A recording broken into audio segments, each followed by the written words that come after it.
tumaze iminsi tutabereka akantu kuri channel yacu ya ni gute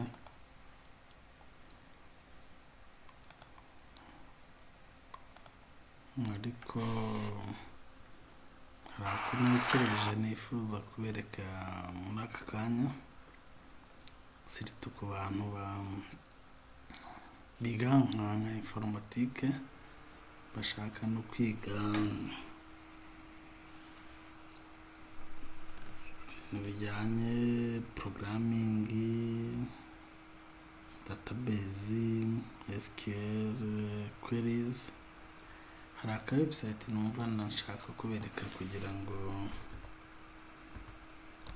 mukamenye keza cyane kagiye kanamfasha, bayita w3schools.com. ni website nziza cyane iriho ibintu byinshi cyane, HTML, JavaScript, server side programming, harimo Python, Java, C++, C, artificial intelligence bitewe n'icyo ushaka kwiga. Harimo exercises menshi cyane, kandi urugero nabaha tugiye nko kuri HTML. Ushaka kwiga HTML, easy learning with HTML, try it yourself. Icyo nakundiye iyi website nuko ifite editor yayo, ushobora kugerageza ikintu ukareba resultat kiguha, hanyuma ugakora umwitozo uzi na resultat utegereje. Iyo ugiye kuri try it yourself bakwereka code no run ni no kuraninga code ngo urebe resultat kiri buguhe, then if you run it bakahita baza bakakwereka resultat uri butange.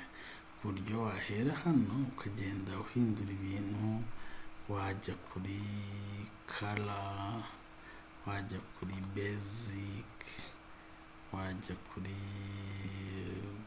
reka tujye nko kuri links, wajya kuri links, try it yourself, ugasanga baguhaye link, visit ngo urayiraninze, visit w3schools ukayisangamo. Twebwe tuzi wenda reka dushyiremo nk'igihe nicyo dukunda twese. Wagera visit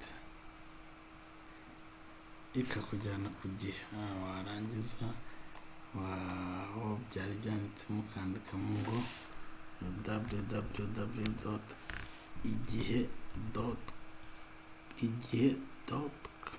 www.igihe.com running.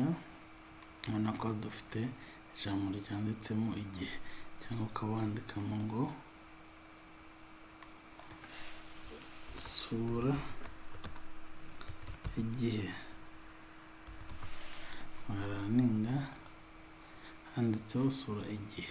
ushaka gusura igihe cyangwa ushaka gusura igihe, click on it then ugasura igihe.